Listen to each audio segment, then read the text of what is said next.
Get your hood rat hands off the wheel before I break them. Officer Dawson ripped Alexis Ward's door open, metal shrieking as he dragged her onto the gravel shoulder. Riker shoved her forward, his palm crushing the back of her neck as he muttered, "Women like you don't belong behind the wheel of cars like this." Dawson's taser buzzed inches from her, the electric snap louder than the passing traffic. "Don't look away," he hissed, gripping her chin.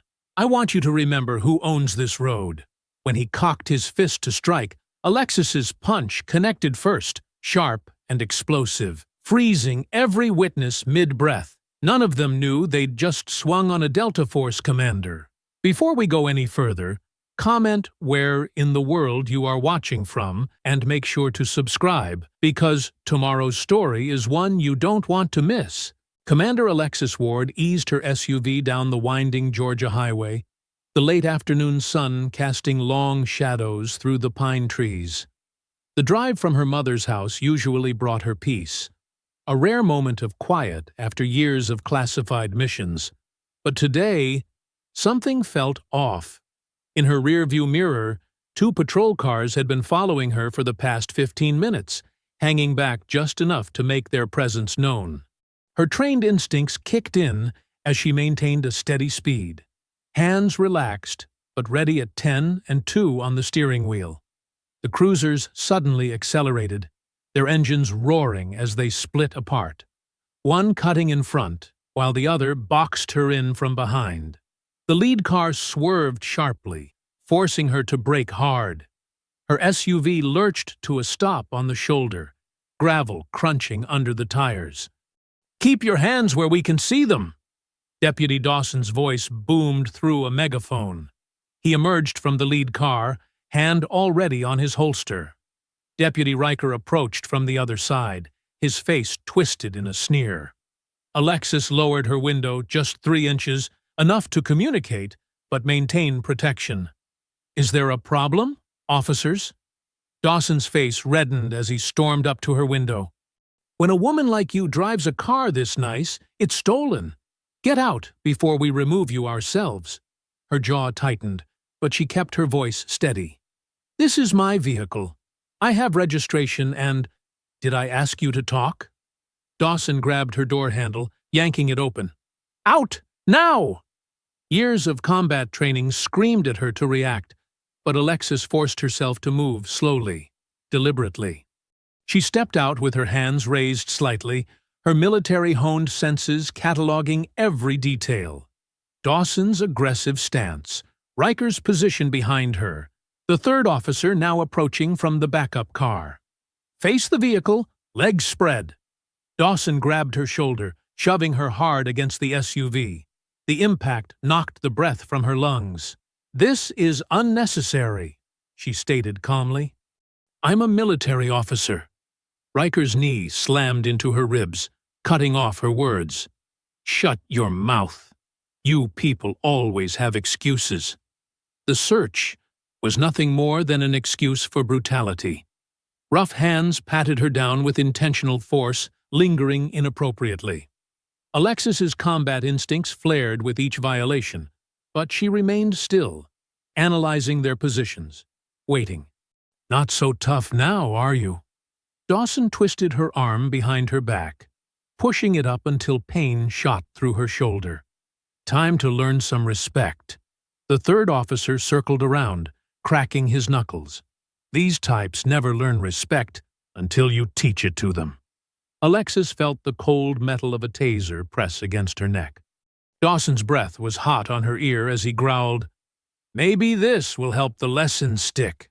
"You really don't want to do that," she said softly, her tone carrying a weight of absolute certainty. Dawson laughed. "Oh yeah? Watch me." The taser crackled to life. In that instant, everything changed.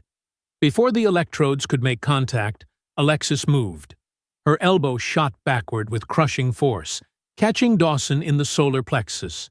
As he doubled over, she pivoted, using his momentum to throw him face first into the SUV's hood. Riker lunged, reaching for his baton. Alexis dropped low, sweeping his legs out with a practiced move that sent him crashing to the asphalt. The third officer charged in, but she was already moving. She caught his wild punch, redirected his energy, and sent him flipping over her hip. He landed hard, the impact driving the air from his lungs. Dawson staggered up, blood streaming from his nose. He grabbed for his weapon, but Alexis was faster. 2 precise strikes, one to his wrist, another to his knee, left him howling on the ground. Riker tried to get her in a chokehold from behind. She responded with fluid efficiency, gripping his arm and throwing her weight forward. He flew over her shoulder, landing on the hood with a heavy thud that left a deep dent in the metal. The third officer had managed to get to his feet, but the fear in his eyes showed he knew he was outmatched. He rushed her anyway, driven by desperation and wounded pride. Alexis met his charge with controlled violence, a combination of strikes that left him sprawled beside his colleagues. In less than 30 seconds, all 3 officers lay groaning on the pavement. None had managed to land a single effective blow. Alexis stood straight, her breathing calm and measured, as the sound of approaching sirens filled the air. She didn't run. She didn't hide. She stood her ground, knowing this confrontation was far from over. The wailing sirens grew louder, but she remained perfectly still, her military bearing evident in every line of her posture. Dawson tried to push himself up, spitting blood onto the asphalt. You're gonna regret this." "No," Alexis replied quietly, watching the first backup units appear on the horizon. "I'm not the one who's going to have regrets about today." The sun was sinking lower now, painting the sky in deep oranges and reds. The same Georgia highway that had promised a peaceful drive home had become a battlefield, one that would soon draw more combatants. As the sirens grew closer, Alexis stood ready, knowing that this was only the beginning of a war she never wanted but would not back down from. Lieutenant Briggs's cruiser screeched to a halt at the scene, its headlights cutting through the growing dusk. The car door slammed with enough force to make the younger officers flinch. Briggs emerged like a storm cloud, his face purple with rage as he surveyed his injured men scattered across the asphalt. "What in God's name happened here?" he bellowed, his voice echoing off the pine trees. His eyes locked onto Alexis, who stood perfectly still, her military bearing unchanged. Dawson pushed himself to his knees, still wheezing. She attacked us, Lieutenant. We were conducting a routine stop and—" "Routine?" Alexis's voice cut through the air like steel. "You dragged me from my vehicle without cause, assaulted me, and attempted to tase me." Briggs stormed toward her, his hand white-knuckled around his baton. "You shut your mouth. I've got 3 good officers down because of you." "Good officers don't assault civilians," Alexis replied evenly. The baton came whistling through the air without warning. Most people would have been caught completely off guard, but Alexis had seen the tension in his shoulder, the slight shift in his weight. She stepped inside the arc of his swing, deflecting the baton with her forearm while staying just out of his reach. Briggs snarled, launching into a series of wild strikes. Each attack met empty air as Alexis moved with practiced efficiency. She didn't attack. She simply wasn't where his baton tried to be. Her control was perfect, her movements precise. "Stand still!" Briggs roared, his face growing redder with each failed attempt. "Like your officers made me stand still." Alexis's voice remained calm, even as she redirected another blow. "While they kicked me? Searched me? Threatened me?" A small crowd had gathered on the roadside. Cell phones recorded everything, their screens glowing in the deepening twilight. Briggs noticed them, and his fury doubled. "Get those phones," he ordered. "Confiscate every device. This is an active crime scene." Officers who had arrived as backup moved toward the witnesses, but their attention kept dragging back to Alexis. They'd seen what she'd done to their colleagues. None wanted to be next. Briggs launched another attack, this time aiming for her knees. Alexis caught the baton mid-swing. For a moment, they stood locked together, his raw anger against her disciplined strength. Then she twisted, using his own momentum to send him stumbling forward. The baton clattered to the pavement. She could have ended him there. One strike to the back of his head, another to his kidney. He'd left himself completely open. Instead, she stepped back, hands raised slightly. "That's enough, Lieutenant. We both know this stop was illegal." "Illegal?" Briggs straightened up, trying to mask his heavy breathing. "The only thing illegal here is assaulting police officers. Take her down, now!" The backup officers hesitated, looking at their fallen colleagues, then at Alexis's calm stance. Fear warred with duty on their faces. "I won't resist," Alexis said clearly, keeping her hands visible. "But everyone here knows what really happened." Two officers finally approached, their movements stiff with tension. They grabbed her arms roughly, but she didn't fight as they pulled them behind her back. The handcuffs clicked shut with unnecessary force. "You're under arrest for assault on law enforcement officers, resisting arrest, and attempted murder," Briggs spat, retrieving his baton. He stepped close, his voice dropping to a whisper. "You have no idea what you've just started." As they led her to a patrol car, Alexis watched Briggs directing his men. "Secure the scene. I want every phone, every camera, and someone find out what happened to our dash cam footage." The drive to the county station was tense. Alexis sat silently in the back, observing everything through the cage partition. The officers up front kept glancing at her in the rearview mirror, their nervousness evident in every jerky movement. At the station, she was processed with deliberate slowness. Each step seemed designed to maximize discomfort and humiliation. Through it all, she maintained her composure, gathering intelligence.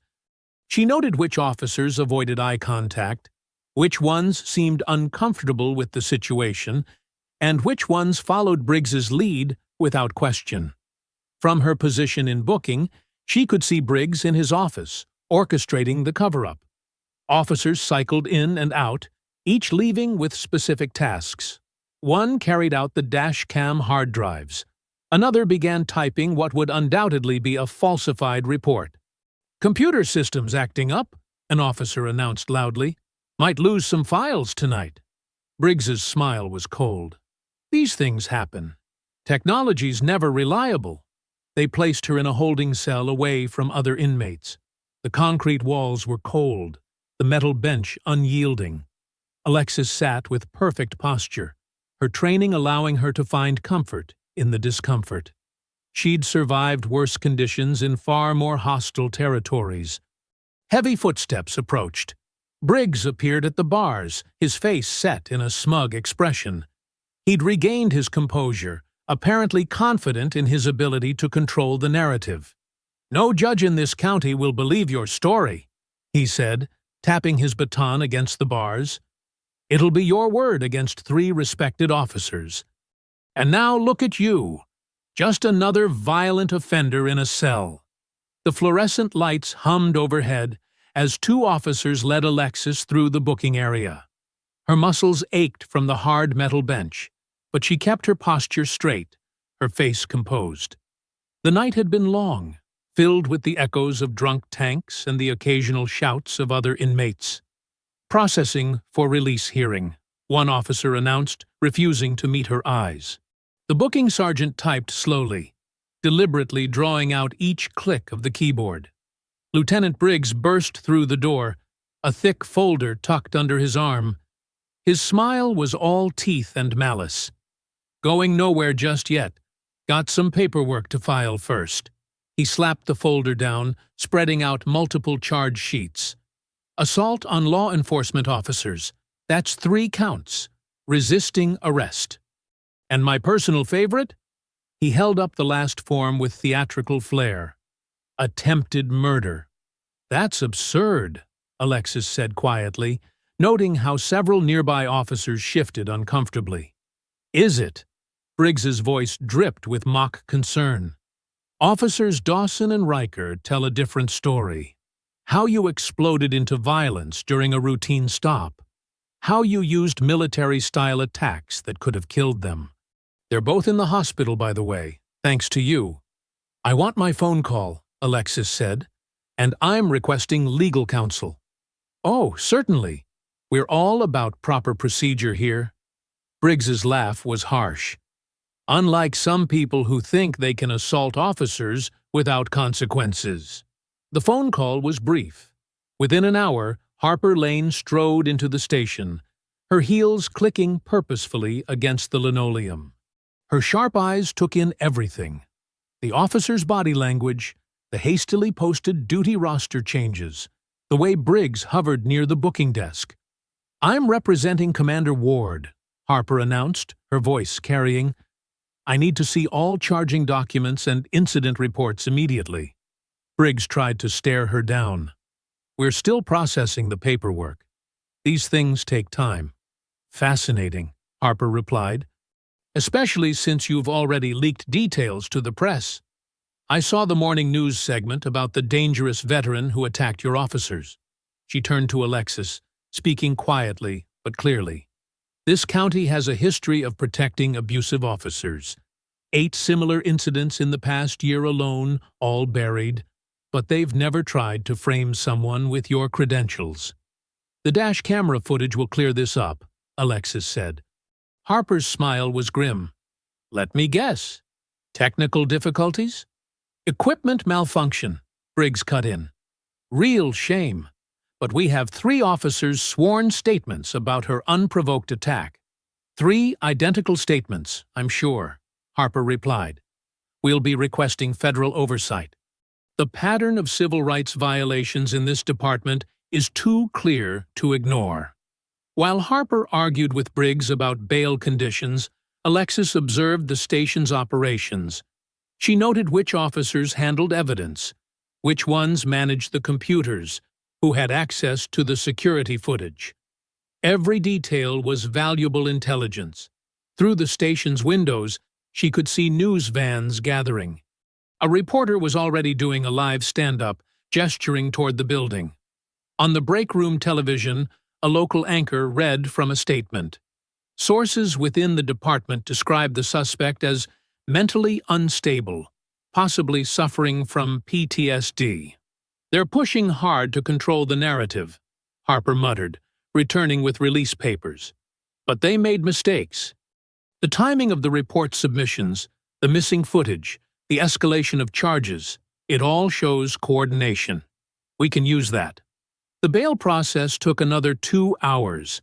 Every signature was scrutinized, every form double-checked. Briggs watched it all, his presence a clear message of intimidation. Finally, Alexis stepped out into the harsh Georgia sun. News cameras swung toward her, but Harper stepped in front, blocking their shots. "No comments at this time. Any questions can be directed to my office." The drive home felt surreal. Every patrol car they passed seemed to slow down, officers craning their necks to look. Harper's words rang in Alexis's mind. "They'll try to isolate you, make you feel watched. Don't let them." Her mother's neighborhood was buzzing with unusual activity. Neighbors stood in clusters, conversation dying as Alexis's car passed. A news van idled at the corner, the reporter perking up at her approach. "I'll have my team start building the case," Harper said as they pulled up to Alexis's house. "We'll need to move fast before they destroy more evidence. Are you sure you don't want to stay somewhere else?" "This is my home," Alexis replied simply. "I won't be driven out." Harper nodded, understanding. "Call me immediately if they try anything. And Commander, be careful. Men like Briggs are most dangerous when they're scared." Alexis walked up her front path, aware of the cameras watching, the neighbors peeking through curtains. Her phone buzzed continuously, news alerts, social media mentions, messages from unknown numbers. The local station's website already had a headline. Violent veteran attacks officers during traffic stop. Inside, her house was quiet, untouched. The silence felt like a refuge after the chaos of the jail. She closed the door, shutting out the world's noise, but her phone kept vibrating. Another alert. Police union demands maximum charges in officer assault case. Alexis placed the phone face down on her counter. They wanted her to feel overwhelmed, isolated, afraid, but they didn't understand who they were dealing with. She'd faced worse odds in places where there were no rules, no cameras, no legal recourse. Here, at least, there was a system, corrupt as it might be, that could be made to work. She looked at her reflection in the kitchen window, seeing the soldier she'd always been. No, she wouldn't be intimidated. Not by Briggs, not by his corrupt department, not by their media manipulation. They had started this fight thinking she was an easy target. They were about to learn just how wrong they were. The morning sky hung low and threatening as Alexis backed out of her driveway. News vans had finally cleared out, but she spotted a patrol car parked 2 blocks down, poorly hidden behind a neighbor's oak tree. They weren't even trying to be subtle anymore. Her phone buzzed with a text from Harper. "Meet at office ASAP. Federal contact agreed to hear us." Alexis checked her mirrors, noting another cruiser that had pulled out behind her 3 turns back. They were getting sloppy with their surveillance, which meant they were getting desperate. The parking garage near Harper's downtown office loomed ahead, its concrete levels rising like a fortress in the gray morning light. Alexis chose the 3rd level, away from the scattered cars on the lower floors. As she pulled into a space, her trained instincts registered multiple details: the echo of boots on concrete, the reflection of movement in parked car windows, the deliberate positioning of vehicles near the exit ramp. She stepped out of her car, keys in hand. "I know you're here," she called out, her voice carrying across the empty level. "Let's skip the theatrics." 4 deputies emerged from behind pillars and vehicles. She recognized Deputy Slate from booking, his young face tight with nervous energy. The others were older, harder looking. All carried batons, and their stance made it clear this wasn't an official visit. "Lieutenant said you might cause problems," the largest deputy growled, tapping his baton against his leg. "Said we should make sure you understand how things work around here. Before you meet those feds," another added, circling to her left. "Accidents happen in parking garages all the time, especially to people who don't know when to keep quiet." Alexis remained still, analyzing distances, positions, angles. They had planned this poorly, too spread out, too focused on blocking exits rather than coordinating their attack. Amateur mistakes that would cost them. "Last chance to walk away," she offered, knowing they wouldn't take it. Slate rushed in first, eager to prove himself. His baton swing was wide, telegraphed. Alexis stepped inside his reach, redirecting his momentum into a parked sedan. The impact dented the door and left him gasping. The others attacked together, but without coordination. Alexis moved between concrete pillars, using the structure itself as both shield and weapon. A baton struck concrete where her head had been. She grabbed the weapon, twisting it and its wielder into another deputy's charge. They collided hard, cursing and stumbling. Alexis seized the moment to disable Slate, who was trying to stand. A precise strike to his knee dropped him back down, followed by a controlled chop to the nerve cluster in his shoulder. He crumpled, conscious but unable to rejoin the fight. "Federal assault now," one deputy snarled, drawing a taser. "You're just making it worse." Alexis caught his wrist as the taser sparked, directing the electrodes into his partner's chest. The man convulsed and dropped. Before the taser-wielding deputy could react, she slammed his arm against a pillar, sending the weapon clattering across the concrete. The largest deputy bull-rushed her, trying to pin her against a car. Alexis used his momentum, adding to it with a hip throw that sent him skidding across the rough surface. He rolled to his feet, spitting blood, and charged again. This time she met him with his fallen partner's baton, striking pressure points in rapid succession. He went down hard, clutching his paralyzed arm. The remaining deputy backed away, fumbling for his radio. Alexis closed the distance in 2 steps, trapped his hand before he could key the mic, and disarmed him with a wrist lock that left him kneeling in pain. "Stay down," she ordered, applying just enough pressure to make her point clear. "Unless you want to explain to the medics exactly how you dislocated your own shoulder." The garage echoed with groans and ragged breathing. Alexis retrieved her phone, documenting the scene methodically. The weapons they'd dropped, the positions of the deputies, the damage to vehicles. She sent everything to Harper with a quick text. Attempted assault in parking garage. 4 deputies. Need cleanup. Slate tried to speak through pain-clenched teeth. "You don't understand. He'll kill us if we don't stop you." "Then you should have thought harder about who you work for," Alexis replied, checking each deputy's condition. None had life-threatening injuries, but they wouldn't be swinging batons again anytime soon. Footsteps echoed from the lower level. Civilians drawn by the noise. Someone was already on the phone with emergency services, their voice carrying, "There's fighting in the parking garage. Send police!" Alexis collected the dropped weapons, arranging them clearly for photographs. More evidence of their attempted ambush. More proof of the department's desperation. The first hints of sirens wailed in the distance as she walked calmly toward the exit ramp. The deputies remained where they had fallen, perhaps finally understanding the magnitude of their mistake. Their groans and curses followed her down the concrete passages. She moved steadily, unhurried, her breathing controlled. The garage's shadows gave way to gray daylight. The sirens grew louder, approaching from multiple directions. Soon, this level would be swarming with first responders, and more of Briggs's corrupted force. But she had accomplished what she needed. The attack was documented. The deputies were neutralized without permanent injury. And most importantly, they had proven how far the department would go to silence her. The rising wind carried the sound of more sirens as Alexis emerged onto the street. Red and blue lights reflected off nearby buildings. She took out her phone to update Harper on her delayed arrival, her fingers steady as she typed.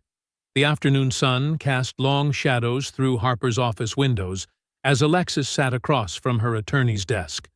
Files and photographs from the parking garage incident were spread between them, each image a testament to the morning's violence.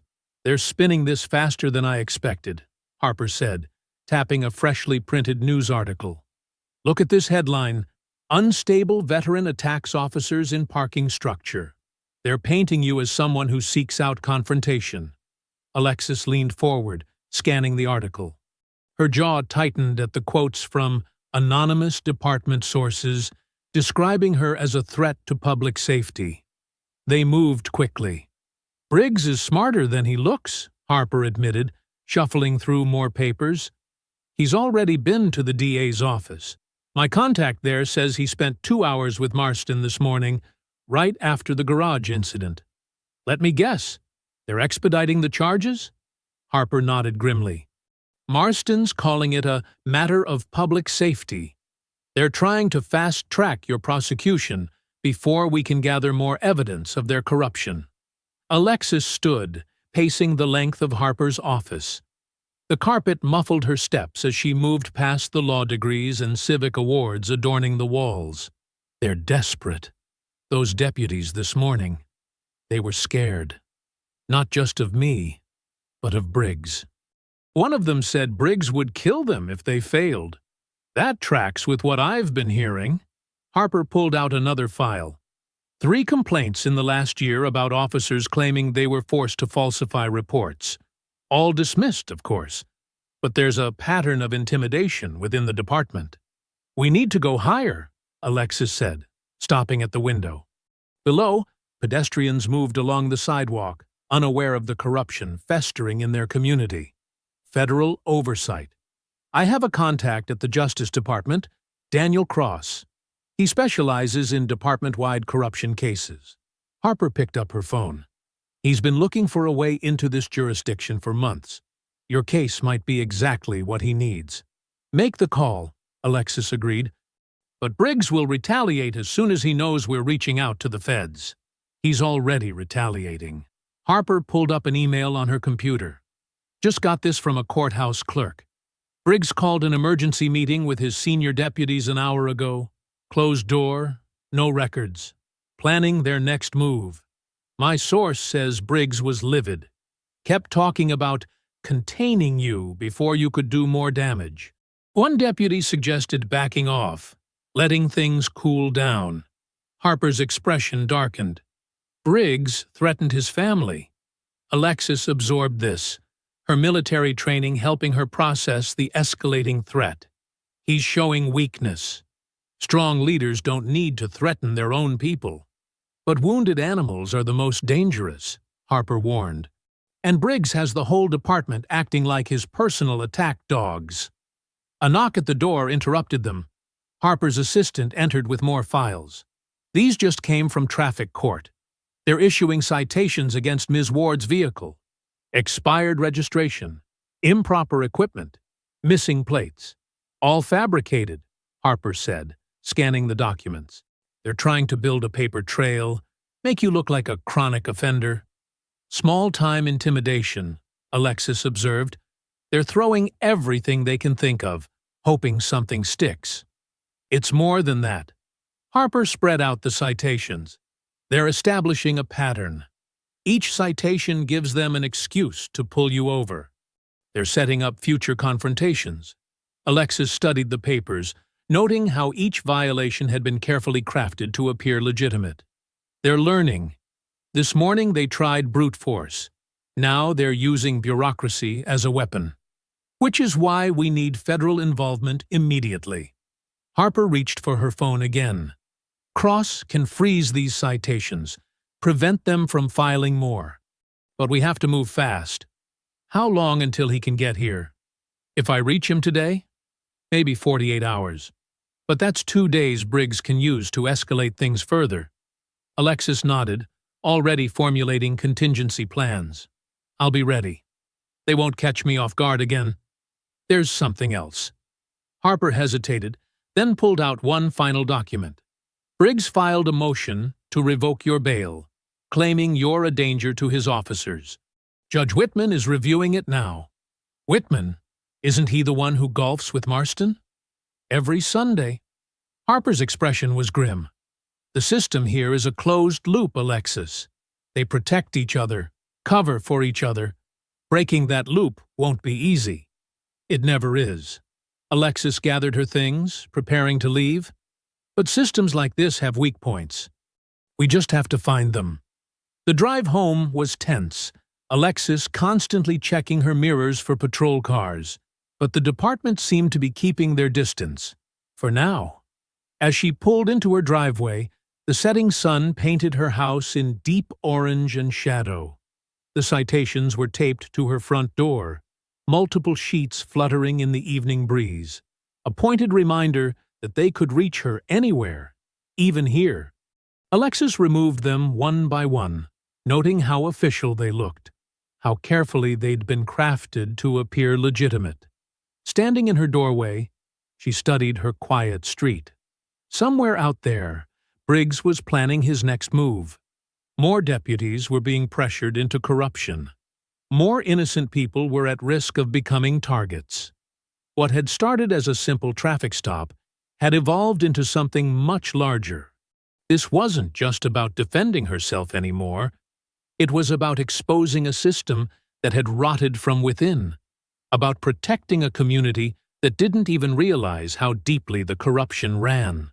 The evening air grew cooler as darkness crept in. Alexis stood motionless, citations in hand, feeling the weight of the fight ahead. Dismantling an entire corrupt system wouldn't be quick or easy, but she had faced worse odds before. The neon beer signs cast a sickly glow across the parking lot of O'Malley's bar as Alexis pulled in. The sun was setting behind the building, painting the sky in deep purples and oranges. She'd chosen this time carefully. Shift change meant maximum off-duty officers would be present. O'Malley's had been a cop bar for decades. The wooden sign above the door was weathered, barely legible in the growing darkness. Alexis took a deep breath, centered herself, and pushed through the heavy door. The effect was immediate. Conversations died mid-sentence. Heads turned, eyes narrowed. The place reeked of stale beer and hostility. At least 15 off-duty officers occupied various tables and bar stools, all now laser-focused on her presence. Alexis moved with deliberate calm to the bar, feeling the weight of their stares. The bartender, a heavy-set man with graying temples, approached with visible reluctance. "Water," she said simply. He placed a glass in front of her without comment, then retreated to the far end of the bar, where a cluster of officers huddled, speaking in low voices. Alexis didn't turn around. She didn't need to. The mirror behind the bar gave her a perfect view of the room. Deputy Riker sat at a corner table with 4 other officers, his face flushed from alcohol. His voice carried clearly across the now quiet space. "Told Briggs not to worry about it. Judge Whitman's got his back. Been that way since they were rookies together." One of his companions glanced nervously in Alexis's direction. Riker laughed, louder now, clearly wanting her to hear. "What's she gonna do? That dashcam footage is gone. Briggs made sure of it himself, stayed late to wipe everything clean. No evidence means her word against ours, and we all know how that plays out in Whitman's court." Alexis took a slow sip of water, memorizing details. The mirror showed 3 officers by the pool table beginning to move, positioning themselves between her and the exit. Their movements were clumsy. They'd been drinking heavily. She stood, turning to face Riker's table. The bar grew even quieter, tension crackling in the air. Each step toward his table echoed against the wooden floor. "That footage showed everything, didn't it?" she asked calmly. "That's why Briggs was so eager to destroy it." Riker's face twisted with anger. "You got some nerve coming in here." "Just confirming facts," Alexis said. "Like how Judge Whitman takes bribes to dismiss cases against corrupt officers." One of the drunk officers from the pool table grabbed her shoulder. "Time for you to leave." Alexis didn't move. "Take your hand off me." "Or what?" A second officer moved in, breath heavy with whiskey. "You're outnumbered here." "Last warning," Alexis said quietly. The third officer lunged, trying to grab her arm. Alexis shifted, redirecting his momentum. He crashed into a table, sending glasses shattering across the floor. The first officer swung a wild punch. She blocked it easily, using his own force to spin him into the second attacker. They stumbled, cursing. One grabbed a chair, swinging it like a club. Alexis stepped inside his reach.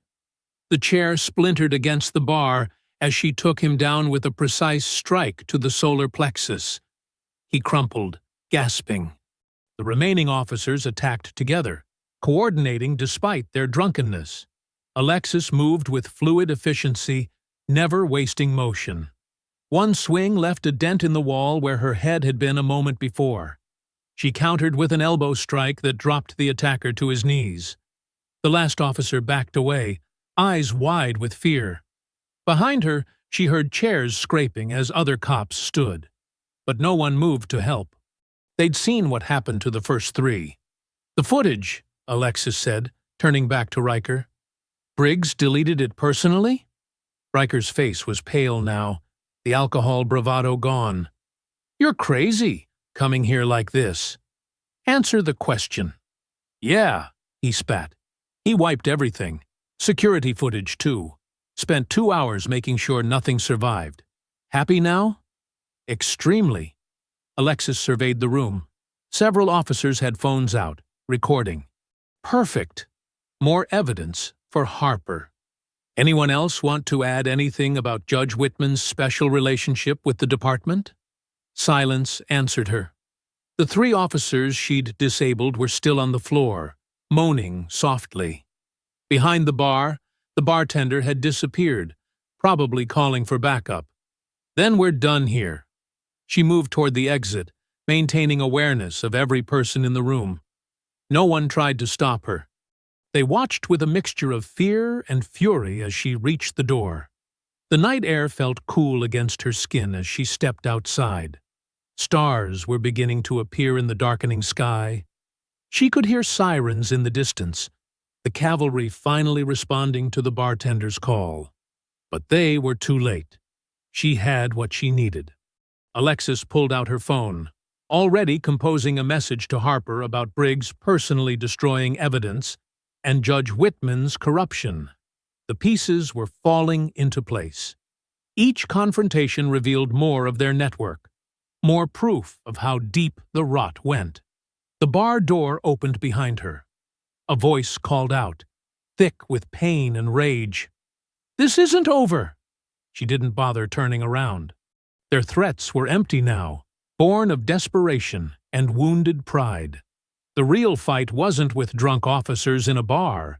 It was with the system that protected them, the corrupt officials who enabled their behavior. Alexis got into her car, watching in the rearview mirror as more officers stumbled out of O'Malley's.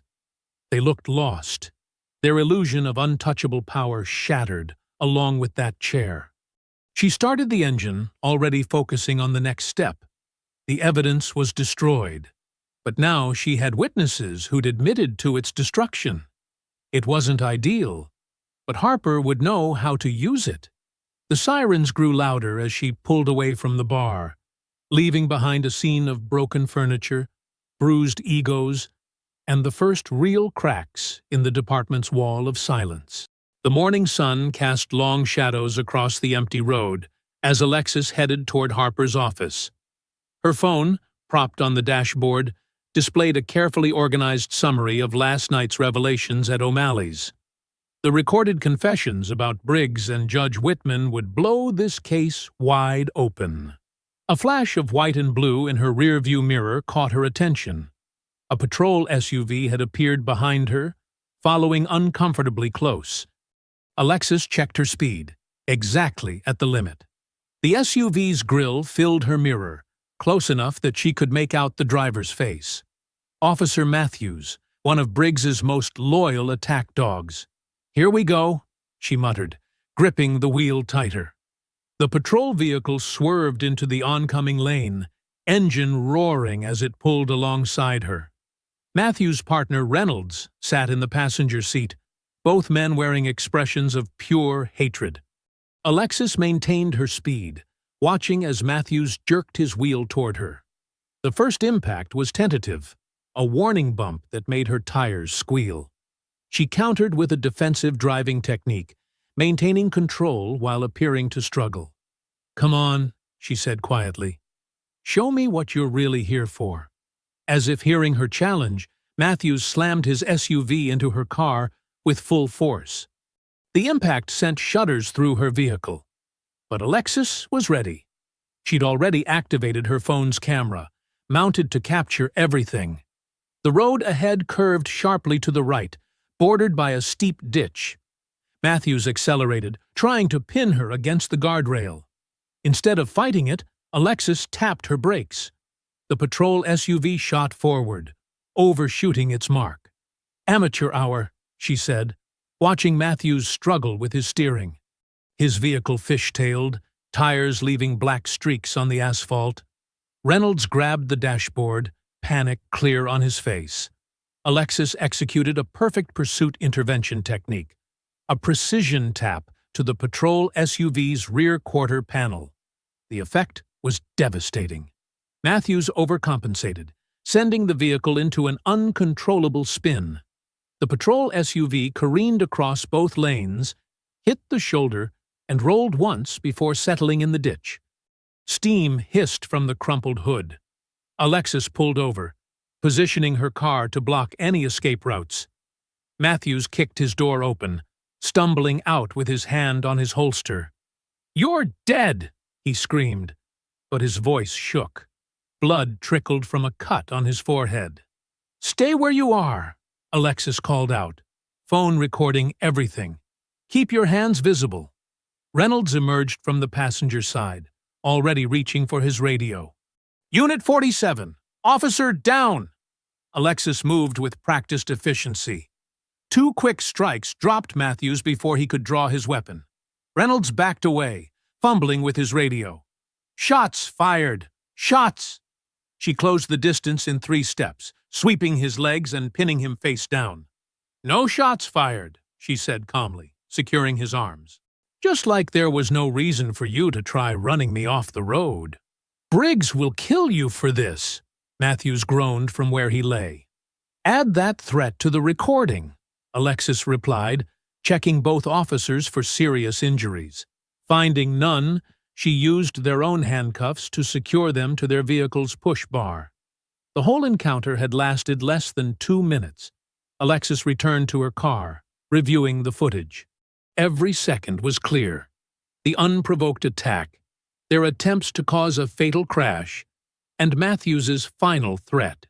She created multiple backups, sending copies to Harper and the federal tip line she'd been given. Steam continued rising from the patrol SUV's mangled hood. The front axle was clearly broken, and fluid leaked steadily into the dirt. Both officers stared at her with a mixture of hatred and fear as she prepared to leave. "You know what the difference is between us?" she asked them. "I could have killed you both easily. Instead, you'll live to face consequences." She nodded toward her phone. "Everything's recorded. Your careers are over." "Briggs owns this county," Reynolds spat. "You got nothing." "Look around," Alexis said. "Your vehicle's destroyed. You're handcuffed to your own bumper. Your attack failed completely." "Still think Briggs is winning?" Neither officer responded. In the distance, sirens began to wail. Likely their backup, finally responding to the aborted radio call. Alexis got into her car, checking the time. She'd still make her meeting with Harper, now with even more evidence of the department's desperation. "Backup's coming," Matthews called out weakly. "You won't get far." Alexis started her engine. "I'm not running. I'll be at my lawyer's office, filing assault charges against both of you. Feel free to send more officers. We'll add witness intimidation to the list." She pulled away smoothly, watching in her mirror as the patrol SUV's hood released another cloud of steam. The morning sun caught the smoke, making it glow like a signal fire. Let them come, she thought. Each attack only proved how corrupt they were, how far they'd go to protect their power. The sirens grew louder behind her, but Alexis maintained exactly the speed limit. Her phone buzzed. Harper had received the footage and was already preparing motions. The federal tip line had also responded, requesting an immediate interview. The road stretched ahead, empty now except for the approaching police cars in her mirror. Their desperate attack had failed, just like every other attempt to silence her. More importantly, they'd proven exactly what she'd been saying. This wasn't about one traffic stop or a few bad officers. This was about a system so corrupt that its members would attempt murder in broad daylight, confident they'd face no consequences. Alexis checked her mirror one last time. The smoking patrol SUV was barely visible now, but she could imagine Matthews and Reynolds trying to explain this disaster to their arriving colleagues. Their story wouldn't match the video evidence. Their careers, built on bullying and corruption, were finally crumbling. She turned onto the highway leading to Harper's office, ready to add this latest attack to their growing mountain of evidence. Behind her, more sirens joined the chorus, the sound of a corrupt system in its death throes, lashing out with increasing desperation.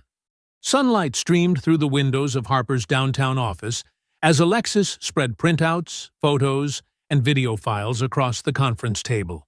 Her morning confrontation with Matthews and Reynolds had left her jacket dusty, but she hadn't taken time to change. This evidence needed to be organized immediately. "They're getting bolder," Harper said, examining stills from the patrol SUV attack. Attempting murder in broad daylight? Briggs must be desperate. Alexis nodded, pulling up the bar footage on her laptop. Listen to this part again. She played a clip of Riker's drunken boasting about Judge Whitman's connection to Briggs. The audio was clear, despite the background noise. That's the missing link we needed, Harper said, making notes. Proves the corruption goes beyond the department. She paused as someone knocked on the office door. That should be our federal contact. Investigator Daniel Cross entered, his suit crisp despite the Georgia heat. He carried a thick folder and wore an expression of controlled anger. Commander Ward, he said, extending his hand. I've spent the morning reviewing your evidence. I apologize it took a murder attempt to get our attention. Just call me Alexis, she replied, studying his face for any sign of departmental loyalty. She found none, just professional determination. I've opened an official inquiry, Cross said, laying out his own files. Your documentation is exceptional.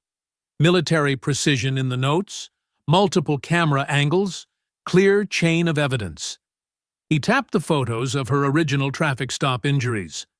But it's the pattern that concerns me most. This isn't random brutality. It's systematic. Harper pulled up more files on her computer. We've identified similar cases going back 5 years, all involving Lieutenant Briggs or officers under his command, all targeting black drivers, all with mysteriously missing evidence. Except this time, Alexis added, they picked someone who could fight back and knew how to document everything. Cross nodded grimly. My team visited the station this morning. The panic was immediate. Several officers suddenly requested vacation time. Others started shredding files until we stopped them. Briggs was there? Harper asked. Left as soon as he saw our badges, but not before we secured the computer systems.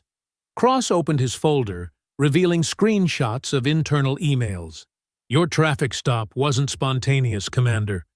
They tracked your vehicle for days, planning the confrontation. Briggs personally selected the officers involved. Alexis felt her jaw tighten. Because I'm black and drive a nice car?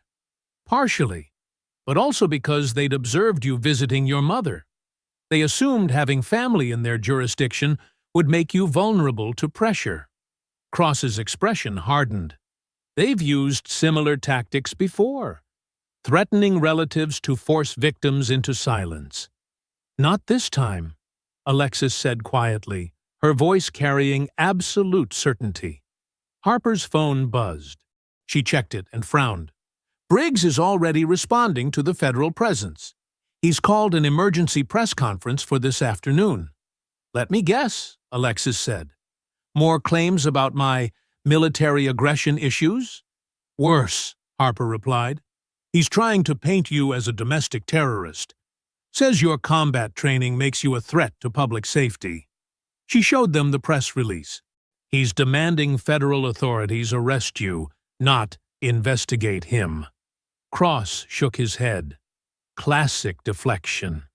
But it won't work. We have his departmental emails discussing how to provoke you into a reaction. He wanted violence. He just didn't expect you'd survive it and document everything.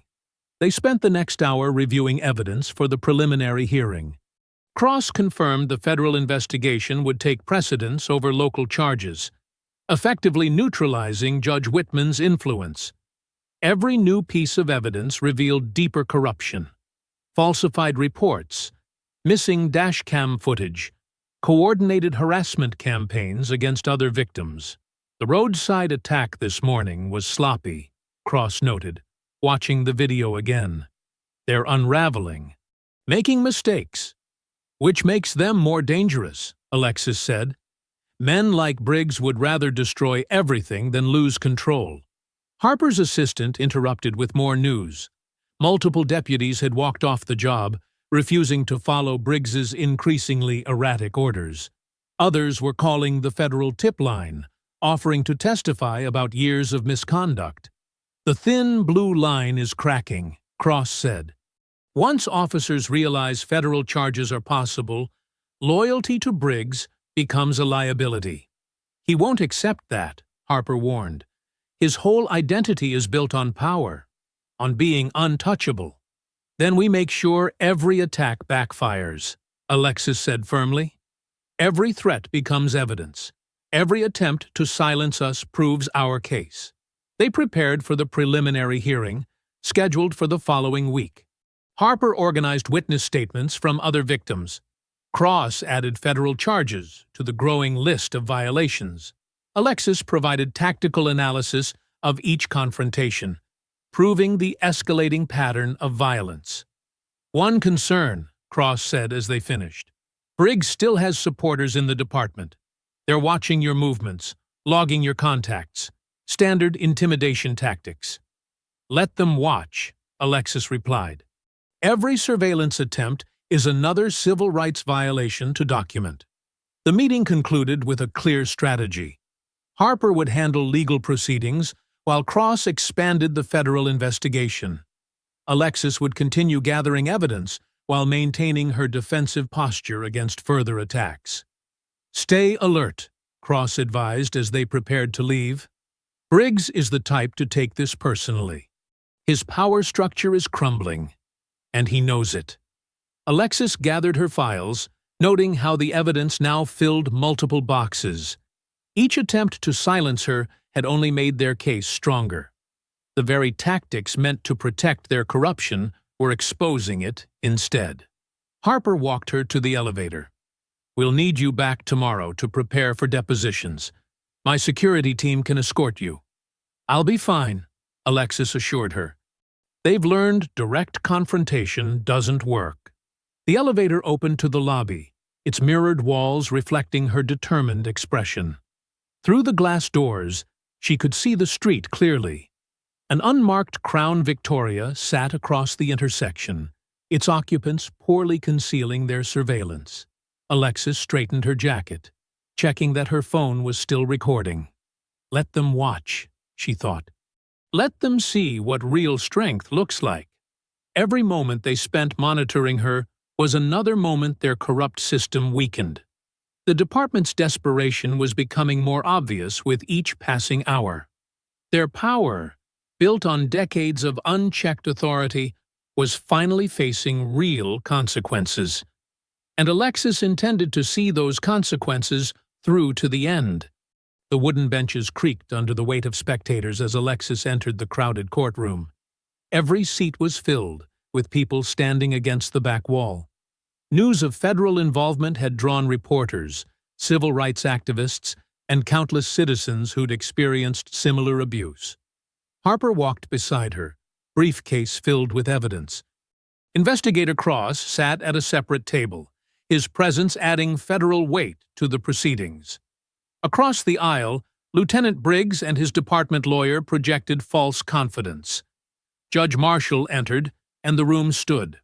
Unlike Judge Whitman, who'd recused himself after his connections to Briggs emerged, Marshall had a reputation for independence. Her expression revealed nothing as she reviewed the morning's motions.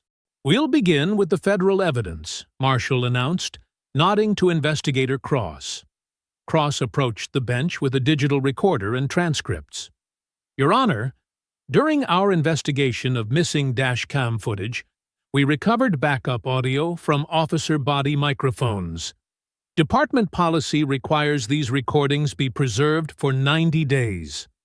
They were deliberately hidden in a miscategorized archive." Briggs shifted in his chair as Cross connected the audio system. His lawyer whispered urgently in his ear. "The first recording is from Deputy Dawson's microphone, time-stamped to the initial traffic stop," Cross explained. The courtroom fell silent as Dawson's voice filled the space. "Look at this one. Driving Daddy's car, I bet. These people always trying to show off what they ain't earned." Riker's voice followed. "Time to teach some respect. Been too long since we had a good one." The racial slurs that followed made several spectators gasp. The recording captured their approaching footsteps, the aggressive commands, and most crucially, their discussion of using force before any interaction occurred. Dawson. Watch this. Gonna make her squirm. Riker. Just don't leave marks where cameras can see. You know the drill. Harper stood. Your Honor, this proves premeditation. The officers plan to use excessive force before any contact with my client. The department lawyer objected, claiming the recordings could have been altered. Judge Marshall overruled immediately. The Federal Forensics Lab has authenticated these recordings, Cross stated. We have continuous audio from multiple officers' devices. He played another clip, the moment they dragged Alexis from her vehicle. The sounds of impact were clear, along with their taunting comments about putting her in her place. The recording captured Alexis's calm warnings, followed by the distinct buzz of Dawson's taser. Several jurors visibly recoiled at the officer's language and threats. Even Judge Marshall's neutral expression cracked slightly. The prosecution has charged Commander Ward with assaulting officers and resisting arrest, Harper addressed the court. These recordings prove she acted in self-defense against an orchestrated attack motivated by racial bias. Briggs's face had turned deep red. His hands gripped the table edge until his knuckles went white. Cross presented more evidence, internal emails showing the department's pattern of targeting black drivers, testimony from officers who'd quit rather than participate in Briggs's schemes, data proving systematic evidence destruction. Your Honor, the department lawyer attempted, these recordings were obtained without They were obtained through standard federal investigation protocols. Judge Marshall cut him off. And they revealed deeply disturbing conduct by law enforcement officers. Alexis watched Briggs carefully. His composure was crumbling. The carefully constructed image of authority he'd maintained for decades was dissolving in real time. Judge Marshall reviewed the transcripts again. Based on this evidence, I'm dismissing the charges of assaulting an officer and resisting arrest. Commander Ward's actions clearly constitute self-defense against excessive force and civil rights violations. A wave of whispers swept through the courtroom. Briggs shot to his feet. "This is nonsense," he shouted. "She attacked my officers. We can't let these people—" "Lieutenant Briggs," Judge Marshall's voice cracked like a whip. "Control yourself, or be held in contempt. Your choice of words is telling." Harper stood. Your Honor, given the clear evidence of civil rights violations, we move to dismiss all remaining charges against my client. So ordered, Marshall replied, without hesitation. Furthermore, I'm referring this matter to the Justice Department's Civil Rights Division for additional investigation. The gallery erupted in murmurs. Years of unchecked abuse were finally facing consequences. Alexis remained composed, but inside she felt the first real relief since that night on the highway. Briggs stormed out, shouldering past reporters. His lawyer trailed behind, already distancing himself from the collapse. "Commander," Judge Marshall addressed her directly, "I apologize for the ordeal you've endured. This court failed in its duty to protect citizens from abuse of power." Alexis nodded respectfully. "Thank you, Your Honor." After the judge departed, well-wishers surrounded Alexis and Harper. Cross joined them, his usually stern expression softened slightly. "This is just the beginning," he said quietly. "The federal investigation will continue. More victims are coming forward." "Good," Alexis replied. "The whole system needs exposure." They made their way through the courthouse halls, past cameras and microphones. Harper handled the press questions while Alexis moved steadily toward the exit. The noon sun felt warm and cleansing as she stepped outside. For the first time since the traffic stop, she felt the weight lifting. Not gone entirely. There would be more battles ahead. But the momentum had shifted. Truth was finally breaking through decades of silence and intimidation. Standing on the courthouse steps, Alexis watched citizens gathering, sharing stories of their own encounters with departmental abuse. Each person who spoke up added another crack to the wall of impunity Briggs had built. Harper joined her outside. The judge's ruling opens the door for civil suits. Other victims can now come forward with solid legal precedent. Alexis nodded, feeling the warm breeze and watching more community members arrive to show support. The system's power had always depended on isolation, making each victim feel alone and helpless. That isolation was breaking down, replaced by unity and determination. The sunset painted long shadows across Alexis's driveway as she pulled in, her shoulders finally relaxing after weeks of tension. The courthouse victory felt substantial, like the first real crack in Briggs's armor. She collected her jacket and briefcase, allowing herself a small smile. Inside, she kicked off her shoes and poured a glass of water, replaying Judge Marshall's words. The validation felt good, but more importantly, it opened doors for others to come forward. Maybe the system could change, even if slowly. Her phone buzzed, her mother's number lighting up the screen, but it wasn't her mother's voice that came through. It was her neighbor, Mrs. Taylor, speaking in panicked tones. "Alexis, they're here! 4 patrol cars! They're going into your mama's house right now." The glass slipped from Alexis's hand, shattering on the kitchen tile. "What? Who's there?" "The sheriff's department. They're saying something about obstruction charges, evidence tampering. Your mama was just sitting on her porch. They're being so rough with her." Alexis was already moving, grabbing her keys. "Call Harper's office. Tell them exactly what's happening. I'm on my way." She hadn't made it to her car when her phone exploded with notifications. News alerts, text messages, social media tags, all carrying variations of the same headline. Delta Force commander's violent past exposed. Questions about mental stability. Her hands went cold as she opened the first link. There was her service photo, alongside carefully selected mission details that had been twisted to paint her as unstable and dangerous. Classified information about her counterterrorism work had been leaked and deliberately misrepresented. The article quoted anonymous department sources describing her as trained in lethal tactics and potentially unstable from combat stress. They'd even dug up the names of teammates she'd lost, using their deaths to suggest she harbored deep-seated rage issues. Her phone rang again. Harper this time. "They're crucifying you on every channel," Harper said, without preamble. Briggs must have connections in military intelligence. This leak came from somewhere high up. "They have my mother." Alexis's voice was tight.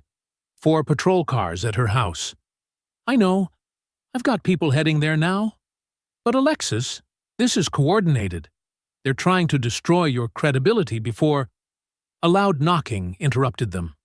Through her window, Alexis saw camera crews assembling on her lawn. News vans were double parking along her quiet street. "They're here too," she told Harper. "Don't engage. Don't answer anything. They're trying to provoke a reaction they can use against you." The knocking became pounding. Camera flashes strobed through her windows as reporters pressed against the glass, shouting questions. "Commander Ward! Is it true you were discharged for excessive force? Did your combat experience make you attack those officers? Are you currently under psychiatric care?" Alexis moved away from the windows, her tactical training kicking in as she assessed sightlines and vulnerabilities. The house felt suddenly exposed, like a target under a spotlight. Her phone lit up with another call. Mrs. Taylor again. "They put her in handcuffs, Alexis." "Your mama's crying, but they won't let me near her. They're saying she destroyed evidence, but she ain't done nothing." Alexis's hands clenched. "Is she hurt?" They grabbed her arms so rough. She kept asking for her heart medicine, but they wouldn't let her get it. "Stay with her if you can. I'm sending my lawyer." More pounding at her door, more shouted questions. Her phone buzzed constantly with news alerts, each headline worse than the last. "Decorated commander or dangerous vigilante. Violence follows. Ward, pattern of aggressive incidents. Sources, Ward's unit suffered heavy losses under her command." She moved through her darkening house, switching off lights to make it harder for cameras to see inside. The reporter's questions became more pointed, more provocative. Did losing your team make you snap? Were the officers right to fear for their safety? Should someone with your training be allowed to live freely? Alexis's phone buzzed with a text from Harper. Your mother's being processed at county jail. Briggs himself signed the warrant. Working on bail now. Another text followed. Warning. They're painting you as unstable. Want you to react badly. Don't give them anything. Alexis sank onto her couch in the darkness, feeling the walls closing in. Everything she'd built, every sacrifice she'd made, Briggs was twisting it all into ammunition.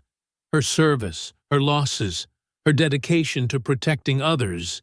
He'd turned them into weapons against her. The reporters outside kept shouting, their questions designed to wound. Did you enjoy hurting those officers like you hurt enemy combatants? How many people died under your command? Are you a danger to the public? She thought of her mother, terrified and alone in a jail cell. Denied her medication. Thought of her teammates, their memories being twisted into tabloid fodder. Thought of every person Briggs had ever abused, knowing he believed himself untouchable. The darkness felt heavy as Alexis sat motionless, letting the truth settle in her chest. The system wouldn't stop. It would keep coming, keep hurting people she loved, keep twisting reality until she was destroyed. Unless she destroyed it first. The camera flashes continued outside, lighting up her living room in harsh bursts. But Alexis barely noticed them now. Her mind was already shifting, analyzing patterns and weaknesses, identifying pressure points in Briggs's network of corruption. She'd tried playing defense, tried working within the system. That approach had just put her mother in jail and turned her service into a scandal. The darkness wrapped around her like a tactical cloak as she sat absolutely still, letting the rage focus her thoughts into cold precision. She'd fought against systemic evil before. She knew how to dismantle hostile networks, and she'd never lost when the mission truly mattered. Morning sunlight sliced through Alexis's bedroom blinds, casting tiger-striped shadows across her bare walls. She hadn't slept, hadn't even tried. The night had been spent processing intel, mapping connections, identifying weak points in Briggs's network. Her mother was still in custody, denied bail on obviously trumped-up charges. The media circus continued outside, though the crowd had thinned to just 2 persistent news vans. Their presence didn't matter anymore. She was done playing defense. Alexis moved through her morning routine with mechanical precision. Cold shower, protein bar, black coffee. Her tactical mindset had fully engaged, treating this like any other hostile network that needed dismantling. She packed her evidence files into a secured briefcase, recordings, timestamps, witness statements, financial records she'd gathered through back channels. The reporters perked up as she emerged from her house, but she ignored their shouted questions. Their cameras followed her to her SUV, desperate for any reaction they could twist into controversy. She gave them nothing. 20 minutes later, she walked into Harper's office. The attorney was already there with Investigator Cross, both looking grave as they watched a morning news segment about Alexis's troubled military past. They're really pushing the unstable veteran angle, Harper said, muting the TV. Your mother's still being held without... I know where this goes next, Alexis interrupted, setting her briefcase on the desk. Briggs will keep escalating until someone dies, so we end it first. She pulled out her files, spreading them across Harper's desk in precise rows. Private prison corporations showing massive profit spikes every time Briggs's department conducts special enforcement periods. Traffic stop quotas targeting specific neighborhoods. Kickback patterns disguised as consulting fees. Cross picked up one of the documents, eyebrows rising. "How did you get these financial records?" "I have contacts who owed me favors. Everything's authenticated." Alexis tapped another folder. 3 years of dash cam footage Briggs claimed was accidentally deleted. Backed up on private servers. Shows a clear pattern of targeted harassment and excessive force. Harper leaned forward. "This is exactly what we need. But it's also incredibly dangerous. These corporations have serious political influence." "They also have a serious paper trail," Alexis said. "Names, dates, dollar amounts. Enough to trigger multiple federal investigations." She turned to Cross. "That's where you come in." The investigator nodded slowly, still scanning the documents. This level of coordination between law enforcement and private prisons, it's systemic corruption. But Alexis, if we move on this, they won't just try to discredit you. They'll try to eliminate you. They already are. Alexis's voice was steel. But now we have proof of why. Show them how much money they're making off false arrests. Show them the kickback patterns. Show them everything. Harper spread out more files, her legal mind already building cases. "We'll need protection for witnesses. Several of these officers might flip if offered immunity." "Already handled," Cross said. "I've got a task force on standby. But timing is crucial. If Briggs realizes we have all this, he'll burn everything and run," Alexis finished. "That's why we trigger him first. Make him react without thinking." She pulled out a final file. Surveillance photos showing Briggs meeting with prison executives in private locations. He's already paranoid. When these hit the media, he'll assume someone in his inner circle betrayed him. He'll make mistakes. Harper looked concerned. "He'll also become more dangerous. You're literally threatening his entire power structure." "Good." Alexis's voice was cold. "Let him feel threatened. Let him gather his most loyal thugs. Let him think he can still solve this with force." She checked her watch. "In fact, he's probably already planning something." Cross straightened. "You think he'll make a direct move against you?" "I'm counting on it. But this time, we control where and when." Alexis pointed to a map showing an abandoned impound lot on the edge of town. "It's isolated, no civilians, limited escape routes, and our surveillance shows his deputies using it for unauthorized meetings." "Perfect place for an ambush," Cross said grimly. "Exactly. So we leak my location through his informants. Let him think he has one last chance to silence me before these files go public." Alexis's eyes were focused and lethal. "He'll bring everyone who's compromised, everyone who can't afford an investigation." Harper shook her head. "It's incredibly risky. Even with your training, it's necessary." Alexis cut in. "We need them all in one place, making one last criminal act we can document. Clean, clear evidence of conspiracy." Cross studied her for a long moment. "You're talking about using yourself as bait. I'm talking about ending this completely." She met his gaze. "Your task force can't move until we have absolute proof of criminal intent. I'll get you that proof." They spent the next hours refining the plan. Harper coordinated with trusted reporters to prepare the financial exposure. Cross positioned surveillance teams. Alexis walked them through tactical scenarios, entry points, likely reactions. The sun tracked across the sky as they worked. Alexis kept one eye on her phone, watching for news about her mother. The jail was still denying visits, claiming security concerns. By late afternoon, their sources confirmed movement in Briggs's camp. Deputies were being quietly contacted. Vehicles were being moved to the impound lot. The trap was being set, exactly as Alexis had predicted. Darkness fell as she parked a block from the lot. Through her windshield, she could see multiple vehicles already gathered inside the fence. More headlights approached from side streets. Briggs was assembling his force. Alexis checked her phone one last time. A text from Cross. "Surveillance in position. Still time to wait for backup. She didn't respond. Instead, she stepped out into the cool night air, her boots silent on the cracked pavement. The lot's chain-link fence rattled softly in the breeze. Beyond it, shadowy figures moved between parked cars and storage containers. She could hear their muttered voices, the metallic sounds of weapons being checked.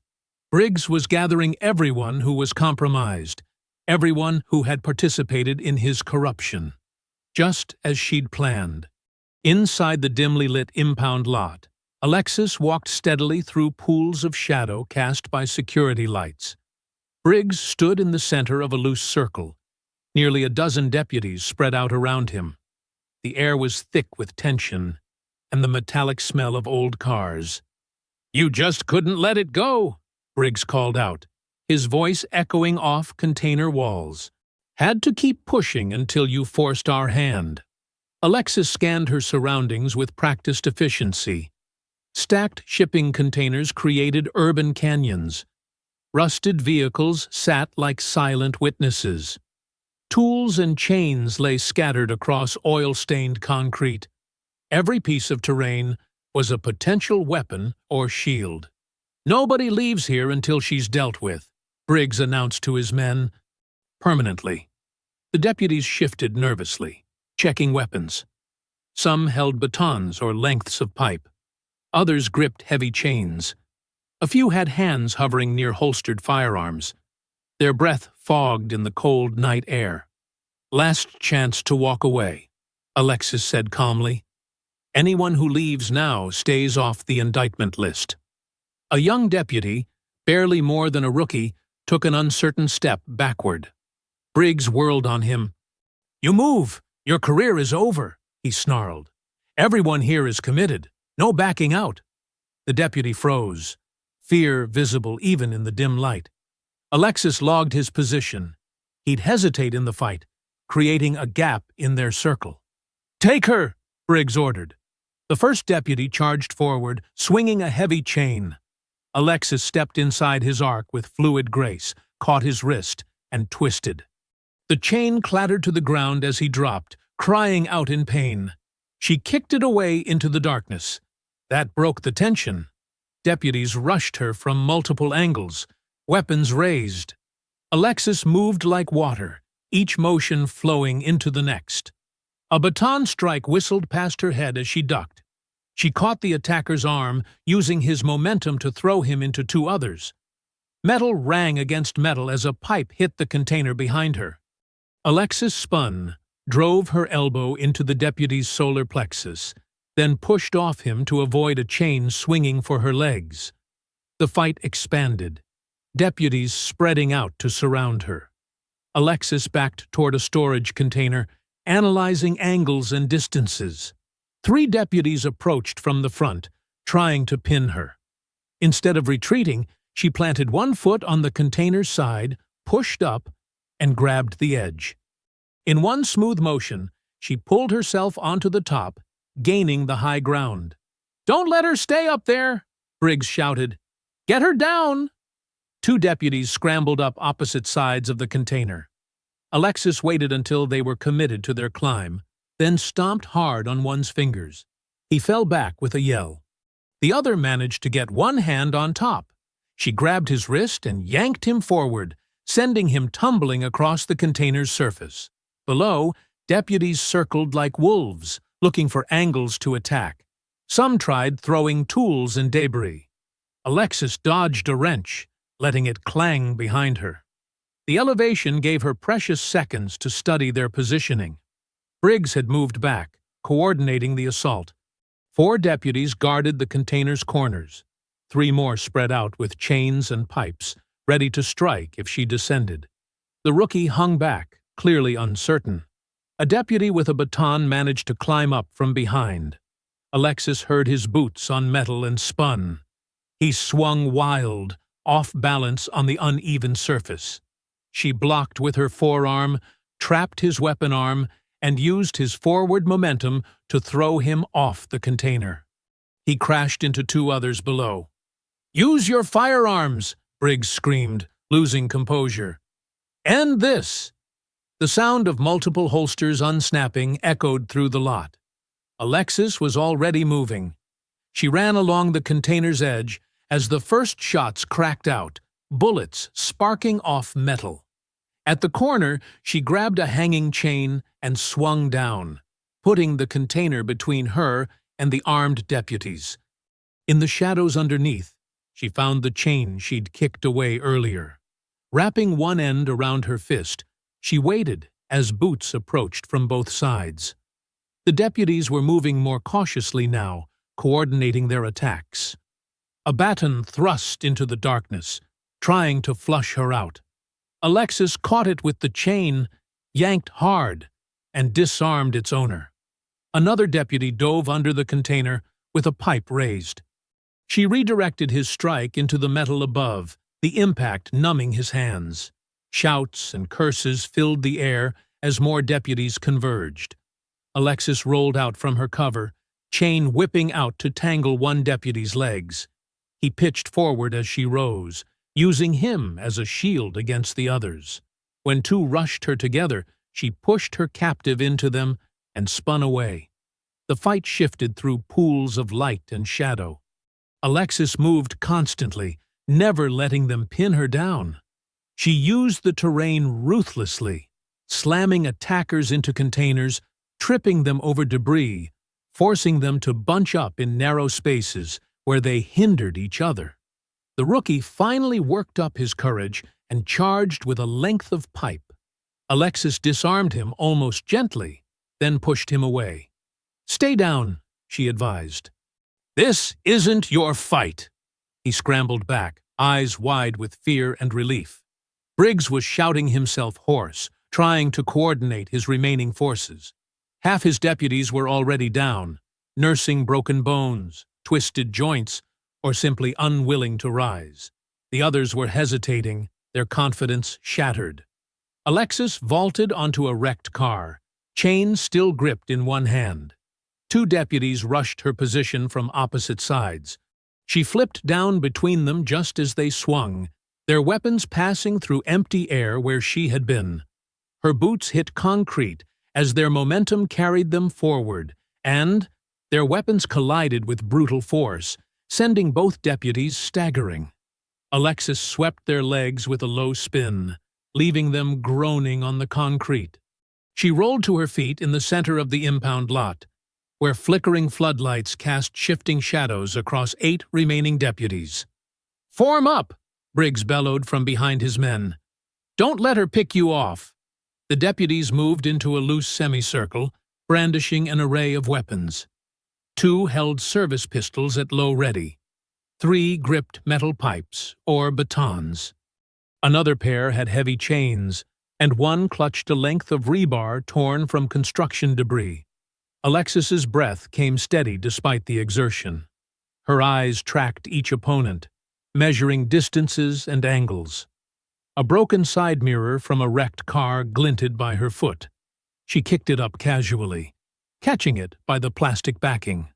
"Last warning," she called out. "Drop your weapons and walk away." One deputy with a pistol fired without warning. Alexis was already moving, the mirror flashing up to catch the muzzle flash. The bullet sparked off the glass, fragmenting harmlessly. Before he could adjust his aim, she flung the mirror shard like a throwing star. It sliced across his hand, making him drop the gun with a yelp. 2 chain-wielding deputies attacked from opposite sides, trying to tangle her limbs. Alexis dropped and rolled as metal links whistled overhead. She came up with a length of rebar, blocked one chain wrap, and trapped the other against the ground. A sharp tug pulled both deputies off balance. "Behind you!" Briggs shouted. A baton swung for her head. Alexis brought the rebar up in a precise block. The impact shattered the wooden baton, sending splinters flying. She reversed her grip and drove the rebar's end into the deputy's chest, knocking him back, gasping. The second gunman tried to circle for a clear shot. Alexis grabbed the nearest deputy and threw him bodily through a car's windshield. The glass exploded outward, forcing the gunman to shield his eyes. She closed the distance in that split second, stripped his weapon, and cracked the grip across his jaw. "She's not human!" someone shouted. "Shut up and fight!" Briggs roared. The remaining deputies attacked as one, desperation making them reckless. Alexis moved through their assault like water through rocks. A pipe glanced off her shoulder. She caught it, twisted, and sent its wielder sprawling. A chain wrapped her forearm. She yanked its owner into a knee strike that left him retching. Every movement was precise, controlled, but relentless. She used their own weapons against them, turned their attacks into openings. A deputy swung high with rebar. She ducked under, caught his wrist, and guided the metal bar into another attacker's knee. Both went down screaming. The fight spread across the lot as deputies stumbled back, tried to regroup, then charged again. Alexis never stayed still, using the terrain to control engagement distances. She vaulted a hood when they tried to surround her, kicked off a container wall to avoid a wild chain swing, rolled under a pipe strike to sweep another deputy's legs. Sweat gleamed on her skin, but her breathing remained measured. The deputies were gasping, cursing with effort and pain. Their attacks grew wilder, less coordinated.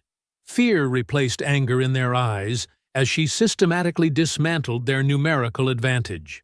A deputy rushed her with a length of pipe.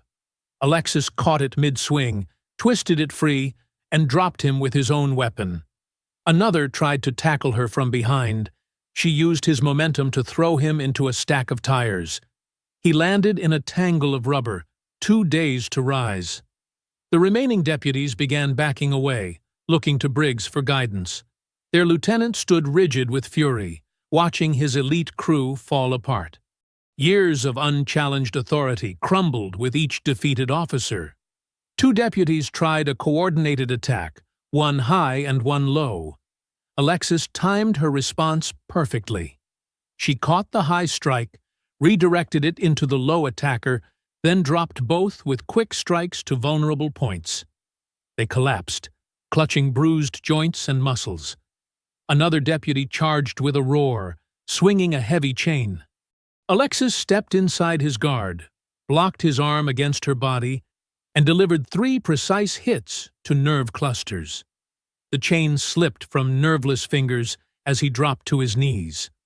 The last standing deputy, the one who'd fired first, retrieved his dropped pistol. His hand shook as he raised it. Alexis was already moving. She closed the distance before he could aim, trapped his gun arm, and applied careful pressure to his wrist. The weapon clattered to the ground as tendons stretched to their limit. "Please," he gasped. "Don't!" She released him with a small push. He stumbled back, then turned and ran into the darkness beyond the floodlights. The sound of his boots faded into the night.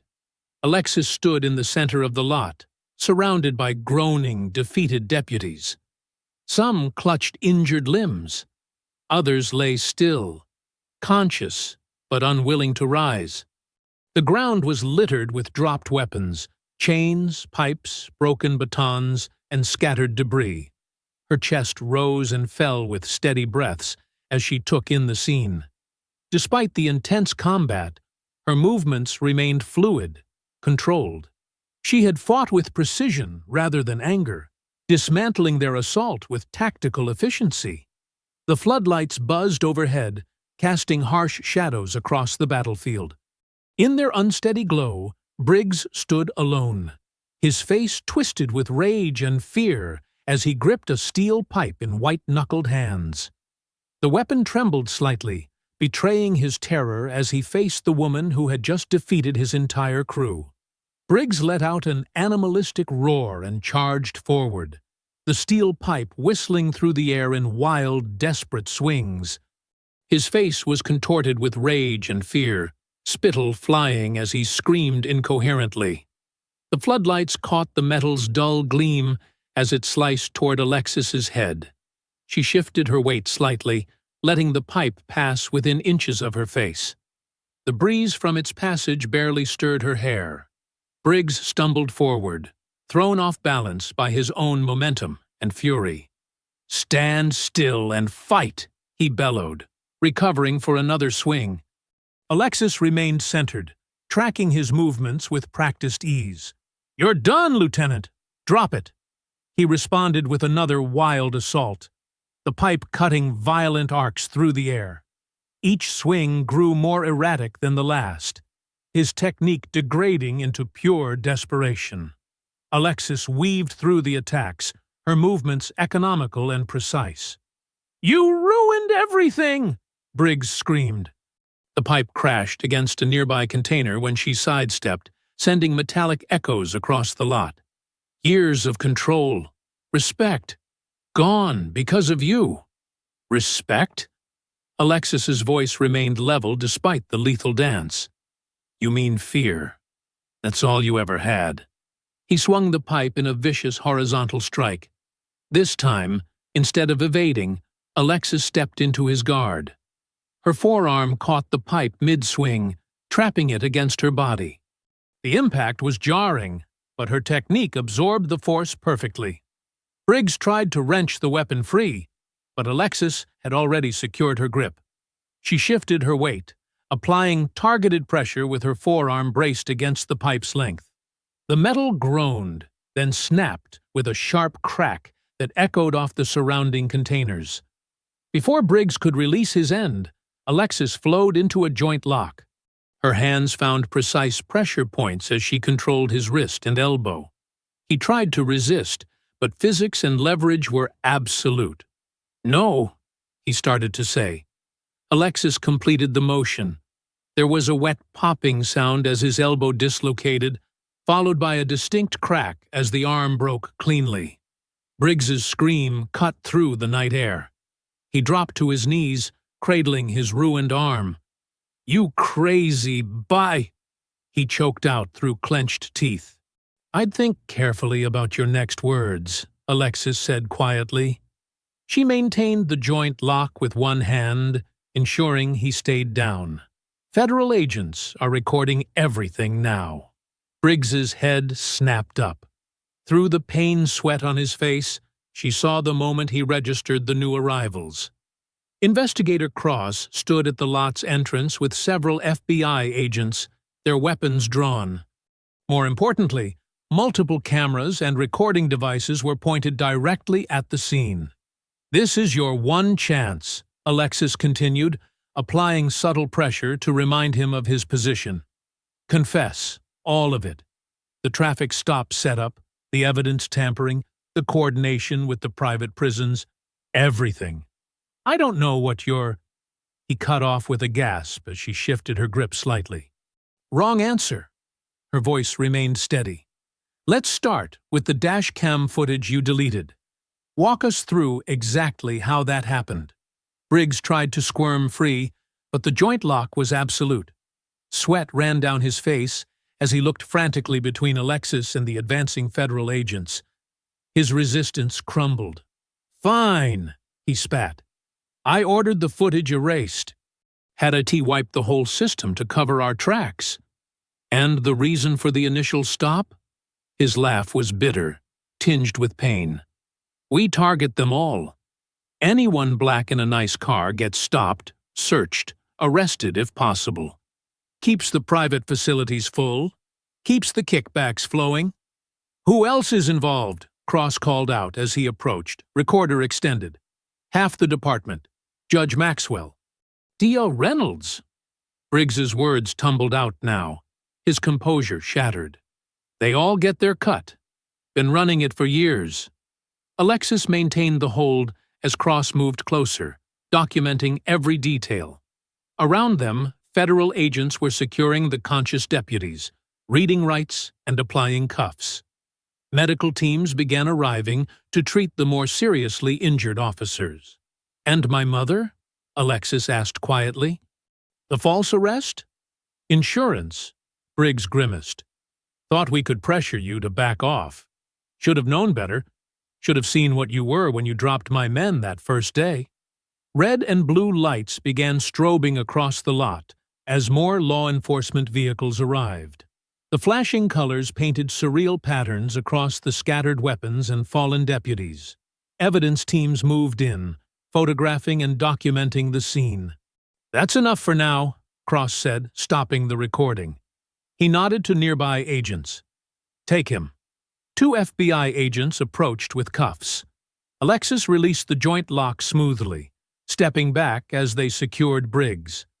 He swayed on his knees, pale and sweating, as they recited his rights. "This isn't over," he snarled as they pulled him to his feet. "You have no idea who you're dealing with." "Actually," Cross said, "we have exactly what we need. Your confession, plus the evidence we've gathered, your entire network is done." They began leading Briggs away. His composure cracked completely as the reality of his situation hit home. He started screaming, hurling threats and obscenities that echoed off the containers. Alexis stood motionless, watching as they dragged him toward a waiting vehicle. The flashing emergency lights cast alternating shadows across her face. She remained silent, her expression neutral, as Briggs's shouts faded into the night. Around her, the impound lot had transformed into a full crime scene. Evidence markers dotted the ground. Photographers documented the fallen deputies and scattered weapons. Federal agents moved with purpose, securing suspects and gathering testimony. The corrupt system Briggs had built was being dismantled piece by piece under the strobing lights. Morning light streamed through the tall windows of the federal building, casting long shadows across the polished floor. Alexis sat in Investigator Cross's office, a cup of untouched coffee growing cold on the desk before her. Harper Lane sat beside her, legal papers spread across her lap, while Cross leaned against his desk with a satisfied expression. "The dominoes are falling fast," Cross said, holding up a fresh report. Briggs's confession opened the floodgates. Deputies are turning on each other, everyone trying to cut a deal before it's too late. Harper nodded, rifling through her documents. "The evidence is overwhelming. Briggs, Dawson, and Riker are facing multiple federal civil rights violations. The conspiracy charges alone carry decades of prison time." "What about the others?" Alexis asked, her voice steady. "The DA submitted his resignation this morning," Cross replied. "Didn't even try to fight it. Judge Maxwell is under investigation by the Judicial Review Board. The sheriff's entire command structure is being dismantled." Alexis took a slow breath, processing the rapid changes. Just days ago, these men had seemed untouchable, protected by their badges and a corrupt system. Now they were falling like playing cards in a strong wind. "Your mother's release papers were processed an hour ago," Harper added softly. "All charges have been expunged. The county is already talking settlement to avoid a lawsuit." A tight knot in Alexis's chest finally began to loosen. Her mother's false arrest had been the cruelest part of Briggs's retaliation. "How is the restructuring looking?" "The FBI is overseeing a complete overhaul," Cross explained. "New leadership, new training protocols, external oversight committees. They're using this case as a template for reforming other troubled departments." He pulled up a news website on his computer monitor, turning it so Alexis could see. The headlines were a stark contrast to the smear campaign of just days before. "Delta Force Commander exposes police corruption. Hero veteran stands up to systemic abuse. Corrupt officers face federal charges." "Public opinion has shifted completely," Harper said. "You're being hailed as a whistleblower who exposed decades of institutional racism and abuse of power. People are calling for national reforms based on your experience." Alexis skimmed the articles, seeing her own story reflected back in a new light. The truth had finally broken through the wall of lies Briggs had built. "That's actually why we called you in today," Cross said, straightening up. "The Justice Department is forming a special task force to review and reform use-of-force standards across the country. They want you to head it." Alexis looked up sharply. "Me?" Harper smiled. "Who better? You have the military background, the tactical expertise, and now first-hand experience with police abuse of power. You can speak to both sides of the equation. Your unique perspective could help reshape how law enforcement approaches conflict resolution, Cross added. Help prevent other departments from becoming what Briggs created here. Alexis stood and walked to the window, looking out over the city. The morning sun caught the glass of distant buildings, making them shine like beacons. She thought about that night on the highway, when 2 patrol cars had targeted her simply for being black in an expensive vehicle. How many others had faced similar abuse without her training and resources to fight back? The position would give you real authority to implement changes, Harper continued. Set new training standards, establish accountability measures, create proper oversight systems. You could help ensure no one else has to go through what you and your mother experienced, Cross said quietly. Alexis turned back to face them. Her expression was resolute. When do they need an answer? They're announcing the task force next week, Cross replied. But they're willing to wait for you if you need time to consider. I don't, Alexis said firmly. This is exactly the kind of mission I'm trained for. Identifying threats, developing countermeasures, protecting civilians. The battlefield has just shifted. Harper beamed. I was hoping you'd say that. I already have the paperwork ready.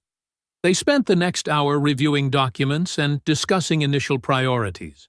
The scope of the task force was ambitious, but Alexis felt energized by the challenge. This was a chance to create lasting change.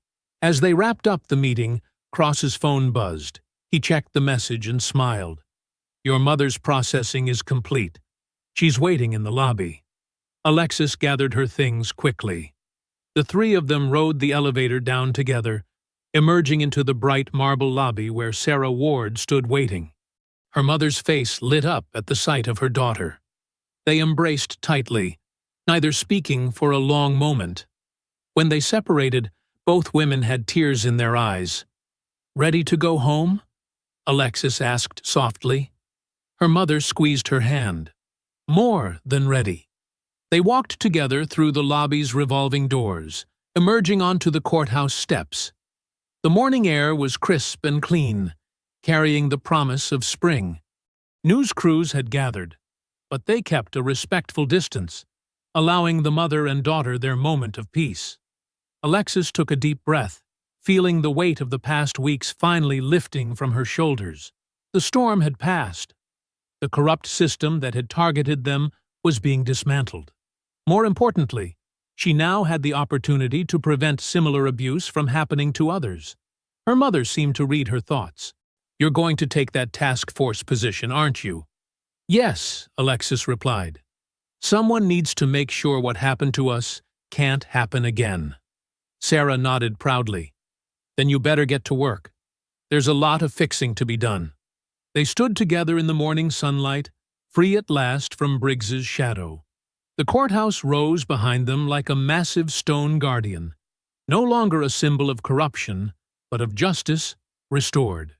For Alexis, it marked not just an ending, but a new beginning, a chance to reshape the very system she had survived.